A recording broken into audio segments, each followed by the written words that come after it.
Everyone. Today we will learn about Java language 3.5 method. So in this topic, you have to know what is method. There are two types of method. First one is standard library method. The second one is user defined method. Okay, then we will learn about the general structure of the user defined method. Method name, type and parameters. There are three general structure for user defined method. Method name, type and parameters. Then we will learn about method return types based on their written values. Okay, chapter 3.5 methods, 3.51 introduction to Java method, 3.52 method definitions and calls. So introduction to method. Okay, a Java method is a collection of Java statements that are grouped together to perform an action. So you collect all the statements and you group it together to perform an action. We call it as a method. Okay, method are bound to a class and they define the behavior of a class. So whatever method you create is must bond to that particular class and is have definition ataupun define their behavior of that particular class. Okay, what is the advantages of using method? Why we need to use method? So there are two basic ataupun dua kelebihan kita menggunakan method. The first one, code reusability, means that you can use back how many times you want. You can write a method once, sekali je kamu tulis method tu, but you can use multiple times. Boleh gunakan beberapa kali. So bermaksud you no need to rewrite the entire code for each time. For example, write once, you use multiple times. So for example, you want to print a star message for 1,000 times, for example. Okay, you contohnya kamu nak print simbol star tu sebanyak 1,000 kali. So kamu buat saja satu statement system.out.print star 1,000 kali, lepas tu kamu save sebagai method. So beberapa kali bila nak kamu bawa print yang star 1,000 kali tu, kamu hanya panggil je method tu, dia akan keluar. So kamu tak perlulah kamu setiap kali tulis system.out.print hanya 1,000 kali star tu. So rugi je kan. Susah nak kita nak tulis balik banyak kali. So the kelebihan dia adalah the code reusability. So the advantage is code reusability. Yang kedua, make code more readable and easier to debug.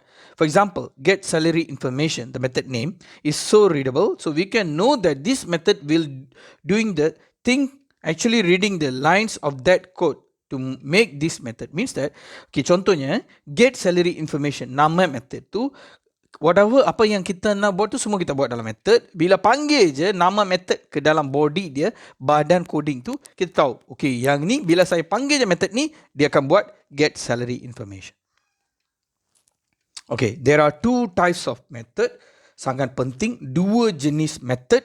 Satu adalah standard library method, kedua adalah user defined method. Apa tu standard library method? What is standard library method? Standard library method is a built-in method in Java that are readable or readily used for the users lah, readily available for use. Means that sebelum kita nak mula tu, standard library method ni Java dah prepare untuk kamu.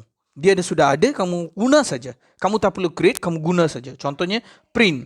Okay, print dia ada yang bracket tu adalah untuk parameter dia kosong. So nanti kamu yang akan guna. So Java io.printstream contohnya kan, ini adalah print yang bracket, contoh satu yang dah di reserve. SQRT yang bracket tu dah pun dah reserve. So bermaksud bila kita tulis SQRT, Java sudah pun reservekan method itu untuk mencari punca kuasa 2. So di punca kuasa tu dia dah reserve. So kita dalam bracket tu kita masukkan nilai berapa, punca kuasa berapa, itu je kita perlu masuk. Dan tapi SQRT dia sudah pun reservekan dalam standard library method dia. Okay. Untuk user defined method, user defined method is a method that is defined by the programmer. Bermaksud bila kita buat coding, kita yang create method tu. Before you can call a method, you need to define based on general structure of a method containing return type, method name and parameter. Untuk user create method sendiri, ada 3 yang dia perlu guna ataupun 3 yang perlu dia tahu adalah return type. Apakah nilai yang akan dipulangkan ataupun tiada nilai yang akan dipulangkan, itu dia kena tahu. Jenis return, pulangan, bagaimana pulangan dia. Okay, method name, nama method yang kamu akan create, dan parameter apa yang akan ada dalam method tu. Okay, ada 3, return type, method name and parameter. User defined method have 3 general structure, return type, method name and parameter. Okay, now we move on to method definition and calls. Okay, method definition. Before you define a method, you must know that there are 3 general structure that you have to use. Sebelum kamu mula tu, kamu kena masukkan 3 benda ni ke dalam general structure untuk method tu. Return type, method name and parameter. Okay, kita tengok satu contoh ya. Okay, return type, method name, parameter. Parameter berlaku dalam bracket dia dan kita ada braces untuk kita buka method kita dan braces untuk kita tutup method kita. Apa yang berlaku dalam tu adalah method body dia. Okay, method body dia. Okay, dan di sini, what is the return type yang warna hijau tu? Return type int, nombor bulat akan dipulangkan. So method name diikuti dengan method name, max, max, nama method kamu. Parameter yang wujud adalah intx, inty. Okay, yang modifier ni memang tak ada dalam syllabus kita. Kalau ikutkan modifier kita mungkin boleh jadi public ataupun private. Okay, dan method body adalah apa yang berlaku dalam method. Okay, untuk user defined method kita adalah lebih kepada integer max, integer x, integer y. Itu yang ada dalam syllabus metric. Okay, then we go for next method return types. Return type is based on type of value returned by a method. A method can return a value. It can return primitive data types such as integer, double, boolean and char. So kita akan pulangkan integer, double, boolean ataupun char. Ataupun kita tidak akan pulangkan apa-apa value, kita returnkan 0 saja atau no return value happen. So kita panggil void. VOID bermaksud tiada return value yang dipulangkan. Does not return any value and it's a return type of void. No return value happen. So return types ada 2. Mungkin kamu akan pulangkan nilai primitive data type, double, boolean, char, integer, ataupun kamu tidak memulangkan apa-apa. Okay, just print message saja mungkin berlaku. Itu adalah void. Okay, method name. Method name is an identifier. Cara kita create identifier, dulu kita belajar bagaimana variables tu dideklarkan menjadi identifier. Cara yang sama juga kita akan guna untuk create a method name. So method, you can give any name to your method. However, for conventional, the name is based on the task lah. So bermaksud nama method tu bergantung kepada task yang dia akan buat. Kalau dia buat calculation additional, mungkin method name kamu tu additional macam tu. Compare numbers, compute price, calculate area, find minimum. So example of method name. Okay, they usually represent the task performed by the method. Okay, parameters ataupun lebih dikenali sebagai arguments, apa yang berlaku dalam bracket tu. Parameters are placeholder in the call method to hold a value to pass an arguments. If there are values passed, then the values will be assigned to a parameter accordingly. You can pass any number or arguments to a method. However, methods may or may not have parameters. So example of method definition. Your method name is display method. Then your return type is void, no return value happen. And your parameter is empty. Okay, what happened in your method? System.out_print hello world. So this method name display message did not return any value because void, and did not accept any parameters because empty. Okay, there are 4 ways to define user defined methods. So type 1, return no value but receive no arguments. Return no value, receive arguments. Return a value and receive no arguments. The last one is we return a value and we receive arguments. Okay, we go for the first one. Define a method which return no value but no arguments also. Both didn't have. So means that your method 1, the name of method, void, didn't return any value, and parameter empty. This is the first example. Okay, display message void, system.out_print hello world. So your method name, every time you see the display message in your Java body, you will print hello world. Okay, the second one, you return no value but you receive arguments, you receive parameters, you use parameters. Okay, my method 1, void means that you didn't return any value. Kamu tidak pulangkan apa-apa value ke atas badan utama dia. But dalam dia punya bracket tu, dalam parameter tu ada integer A berlaku. Ini adalah yang contoh yang kedua. Print status, your method name, void, no return value happen. Ada parameter berlaku, integer A, integer B. Okay, dalam method body dia, katakan A kamu, nilai kamu tu lebih kurang daripada B, maka system.print A is minimum akan berlaku, else system.print B is minimum akan berlaku.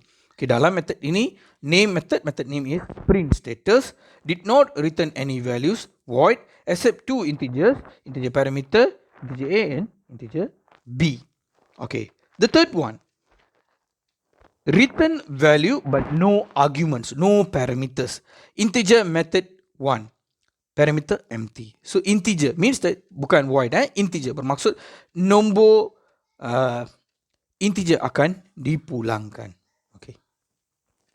Contohnya example 3, double squared tan. Okay, bermaksud so, dalam tu kita returnkan apa? Returnkan 10.5 times 10.5. Kamu dah dapat double, so nilai boleh di-returnkan ke atas. So bila saya jumpa je square tan, maka nilai akan keluar adalah 10.5 darab 10.5. So this method square 10, return n double, sorry bukan n double, a double. Return a double value, return a double value, and double the value is double, okay, and accept no parameters. Ada error di sini, bukan n double, a double. Okay, third one, return a value and receive arguments, means that yang ni returnkan value tapi dia ada juga dalam parameter pun ada nilai juga berlaku. int adalah return type, method 1 adalah method name dia, integer A adalah parameter. Okay, contoh je, find area, int is your return value, int L, int W. So returnkan L darab W. Bila L, W kamu keyinkan di luar, maka dia akan masuk ke dalam parameter ni dan masuk ke dalam body, method body, dan dia darab L darab W dan dia akan returnkan balik sebab dalam tu adalah int. So your method name is find area, return value, an integer value, and int di-returnkan, except two integers parameter, int I, int W. Okay, method calls. There are two ways to call a method, which depends on whether a method returns a value or return nothing, no return value. If a method return a value, then a method call should be either, okay, be assigned to a variable name, object name. Okay, printed using system.print obj.method name. Okay, ini penting kita tengok betul kan. Okay, method calls. Method call adalah sesuatu yang kita upah untuk panggil method yang kita dah buat. Kita dah create method sudah, tapi kita perlukan seseorang untuk pergi panggil method yang kita create. So maka kita akan createkan seorang. Kita akan create satu objek untuk panggil. So dalam case ni, objek yang kita panggil adalah obj. Katakan obj dot method name yang kita ada dan dia akan pergi panggil. Okay, dia akan pergi panggil obj dot method name, dia akan pergi panggil method name yang wujud. Okay, kita tengok contoh dia. Method calls. Okay, if a method returns nothing, no return value, then a method should be declared as void. Bermaksud bila dia tiada akan ada nilai dipulangkan, maka kita boleh tulis void. Bila dia ada, baru kita akan tulis int double boolean ataupun char. So apa yang perlu ada untuk method calls, method name, method type, parameter, and sequence data type for each parameter. Okay, contoh. Okay, method name kamu, objek yang kamu akan panggil akan digunakan, dan method name bracket arguments. Object name is an instance, a class, object of the name. Okay, method name is a method define a class and arguments. Okay, if the value pass to a method.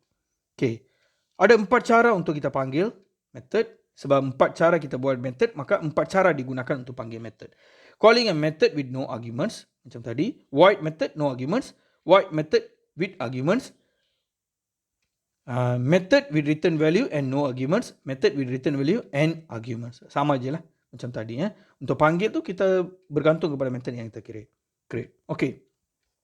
Untuk kita nak panggil method, kita akan create satu objek. Tapi untuk kita nak panggil method tu, objek yang kita create tu perlu diberitahu dalam kelas tu, dia tugas dia untuk panggil. So maka kita kena declare juga dalam kelas tu objek name yang kita akan panggil. Contohnya objek name akan pergi panggil, maka dalam kelas name kita kena create, okay, objek name dalam kelas name, dan new class dia akan bertindak sebagai untuk panggil method, dan objek name untuk method name. Okay, kita ambil satu example. Okay, ini adalah coding kita. Class main app. Main app adalah nama kelas kita, Java program kita. Public static void main. Okay, string arguments. Okay, main app adalah nama kelas, M-A-I-N-A-P-P. OBJ adalah orang yang akan dipanggil untuk method tu, diupah untuk pergi panggil method. New app, dalam seterusnya pun dia akan bertindak. Dia sama seperti scanner yang kita guna. Okay, SC digunakan contohnya. Sama juga, cara yang sama digunakan. Kita upah orang lain untuk panggil method. Dia tugasnya panggil method saja. Macam SC, dia panggil input value saja. Jadi OBJ dia akan panggil method saja. So bila saya tulis obj.displayMessage, OBJ akan pergi ke method bernama displayMessage dan dia akan keluar. Bila saya nampak je obj.displayMessage, dia akan keluar apa yang berlaku dalam method void displayMessage. So dalam tu dia keluar system.print I love Java.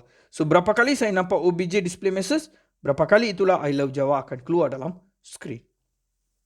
Okay. Calling a method with passing arguments. Yang tadi tu tak adalah, just dia print saja kan. Okay, sekarang kita panggil sesuatu yang ada arguments, ada parameter. Okay, cara yang sama juga, kita object name tu jadikan sebagai objek, dan objek ni akan panggil method name yang ada parameter dalam dia. Okay, contohnya kita ambil satu contoh. Okay, public static void main string args. Main app nama kelas kita, obj akan diupah untuk panggil method new app app. So obj find max. Okay, pergi cari method yang bernama find max. Parameter dia 39. Tapi bila saya turun bawah, dia adalah integer A, integer B, tak sama dengan atas. Bermaksud integer B dia adalah nombor bulat. So bila saya nampak find max 39, bermaksud 3 akan masuk ke integer A, 9 akan masuk ke dalam integer B. So maka bila A lebih besar daripada B, yang pertama akan keluar, B lebih besar A, kedua keluar. Maka untuk case pertama, system.print B is maximum. Maka 9 is maximum, 9 is maximum.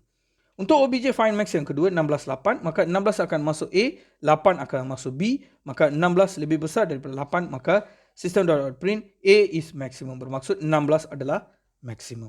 So itu adalah cara digunakan. So kita tak perlu buat banyak kali coding, hanya sekali je kita buat void find max integer A, integer B. Yang atas tu kita tukar dalam body dia. Okay, kalau kita tengok tu, method berlaku di luar body dia, tapi dalam coding juga, di luar body dia. Okay, yang third one, kita panggil method with value tapi no arguments. So cara yang sama juga, kita create object name, kita bagi satu nama untuk object method, class name sama dengan new class name. Okay, variable kita panggil je lah nama method. So kita pergi example dia.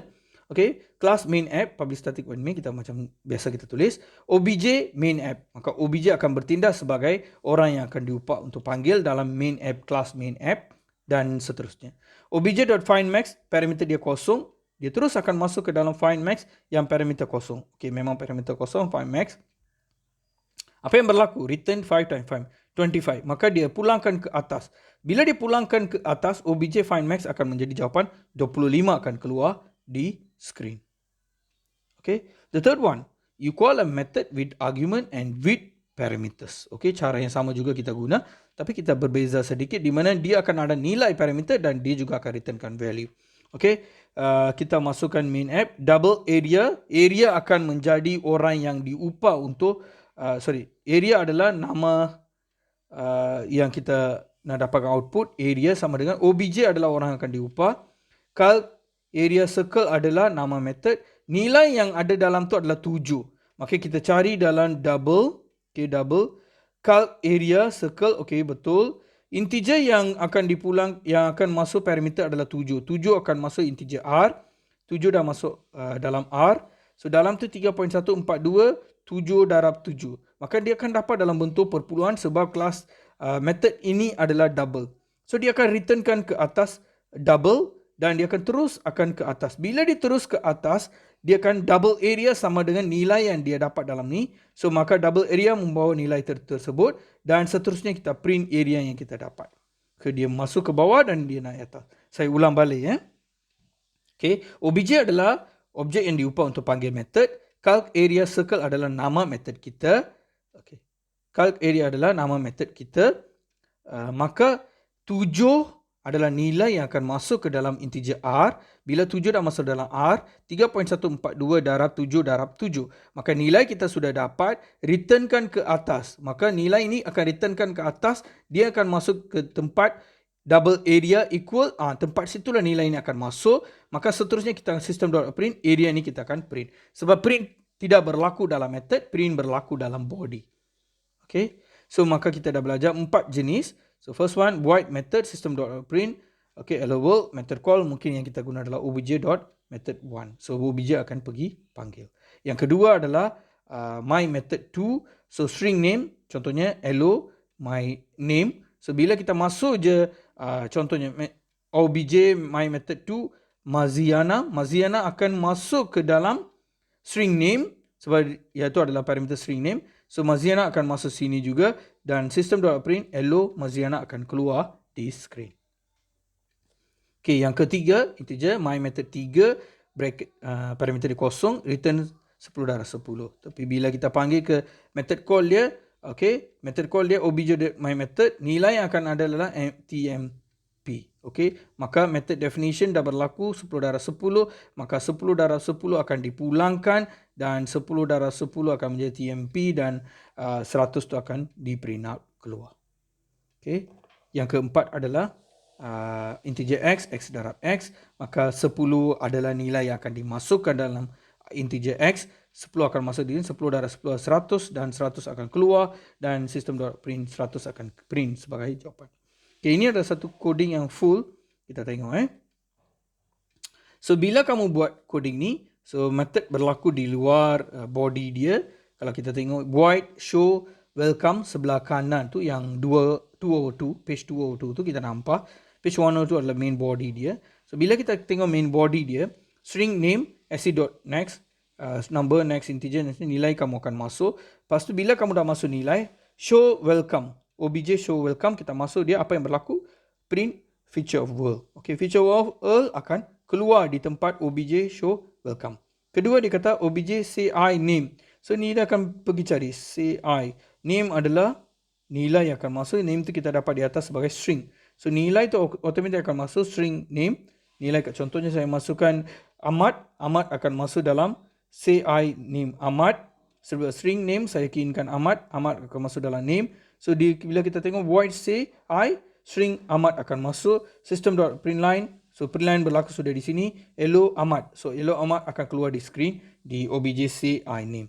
Seterusnya kita ada integer result. obj.calc_add 6162. 6162 kita keyinkan di atas. So katakan saya 61 saya masukkan 2, 62 saya masukkan 3. So 6162 sudah masukkan 3 dengan 2, 2 dengan 3. Dia akan cari di atas di int calc add. 61 adalah 2, 63 adalah kedua adalah 3, x akan 2, y 3, 2 darab 3. So maka dia 2 tambah 3, 5. So kita akan returnkan 5. Ini contoh yang dimasukkan. Contohnya masukkan best 73. So maka feature world hello best. So 7 tambah 3 adalah addition equal to 10. So akan keluar di screen. Mungkin nanti kamu boleh cuba run coding ini dalam Sololon ataupun BlueJ untuk dapatkan jawapan dia. Okay, kita dah belajar method, dah banyak yang kita tengok. Di mana kita perlu tulis method? Method kita wajib tulis sebelum kita mula publish static void main ataupun selepas habis semua. So bermaksud ada dua tempat kita boleh. Dalam body dia kita tak buat. Kita boleh buat before the main Java body ataupun after the Java body. So kita ada dua tempat kita boleh guna dia. Dan untuk method, so bila kita panggil tu, adalah orang yang kita upah nanti untuk panggil method tersebut. Okay, ini adalah example of coding. So kita keyinkan, nanti kita carilah nilai. So ada dua, satu untuk double max, satu untuk double minimum. Saya nak mencari minimum dan maximum. Okay, ini untuk memudahkan kerja saya buat di method di luar, di bawah dia bukan di atas, saya buat di bawah kali ini. So untuk dia saya buat di bawah, so double max akan dapat return result, minimum pun akan return result. Tapi bila saya bagi coding utama dia, print berlaku dalam coding, tidak berlaku dalam method. So saya boleh buat print tu dalam method, tapi di sini saya tak buat di sini dalam method sebab dalam method saya returnkan result saja. So bila return result, result akan naik ke atas dan di mana dia cari je max, so dia akan print lah nilai dia. Okay, so ni juga boleh kita run dalam SoloLearn. Okay, setakat ini kita dah belajar 4 jenis method. First one, method no value, no arguments. Kedua, no value, have arguments. Ketiga, have value, no arguments. Keempat, have value and have arguments. Okay, ini contoh method, 4 jenis method yang kita guna dan OBJ ataupun apa saja yang kamu akan guna untuk declare sebagai objek yang diguna untuk panggil method tersebut lah kan. Okay, ini contoh. So untuk case pertama OBJ akan panggil, kedua pun sama juga OBJ. Di sini kita gunakan semuanya OBJ je lah. Terpulang kepada kamu. Kalau kamu nak guna nama lain pun boleh sebagai method. So this topic we have two. One is standard library method, one is user defined method. Kita ada static dan non-static method. So untuk exam kamu kita lebih kepada non-static method, iaitu non-static method return no value, no arguments, no value, receive arguments, return a value, no arguments, return a value, receive arguments. What is the difference between static and non-static method? Non-static method dia akan berubah ikut soalan ataupun berubah ikut coding kamu, dan untuk non-static method ni yang kamu tengah buat, OBJ perlu, objek perlu untuk pergi panggil. Tapi kalau static method, objek tak perlu pun, kamu tulis je method, okay sudah, dia boleh dapat. So sistem kita ataupun exam kita lebih kepada non-static method. So apa yang membezakan static dengan non-static? So in the static method, dia belongs to that class and you cannot change. Okay, you cannot call without the instance of the object that class. But non-static method you can change because you are creating the method. Okay, kamu yang create method dan kamu tidak perlukan static, perkataan static di depan method tu. So kamu just write down return type, method name and parameter. Tapi kalau static method kena ada juga tambah satu lagi perkataan static di depan tu. Tapi kalau non-static method ni kita perlu objek untuk panggil. Kalau static method tak perlukan objek. Okay. So this is the difference between static and definition lah. Accessing members and method. So you just go through first what is the difference between the static and non-static method. So point dia senang je, static dengan non-static ni dia runtime and dynamic binding. Tapi kalau yang tu you sebelum mula tu kena betul-betul compile tu kamu kena beritahu ini static, ini tak ada objek akan dipanggil, ni macam dia fix awal-awal tu. Itu yang membezakan dia. Static method you cannot override, so dah fix to fix je lah. Kalau non-static you boleh tukar runtime binding. Okay, memory allocation in static method less memory for use execution because memory allocation happens only once. Itu yang senang lah untuk non-static, dia tak ada lah yang tu. So overall, so kita ada dua jenis method, user defined method and standard library method. Contoh standard library method mungkin yang public static void main, void adalah return type, main nama method. So arguments yang itu yang berlaku dalam dia adalah standard library method. Kalau user defined method kamu yang create sendiri. Ada 4 jenis. So return value, no return value, no arguments, no return value, have arguments, have return value, no arguments, have return value and have arguments. Ada 4 jenis. So I think that's all for this topic. So you are the future of the world. Thank you a lot. May God bless you for the exam.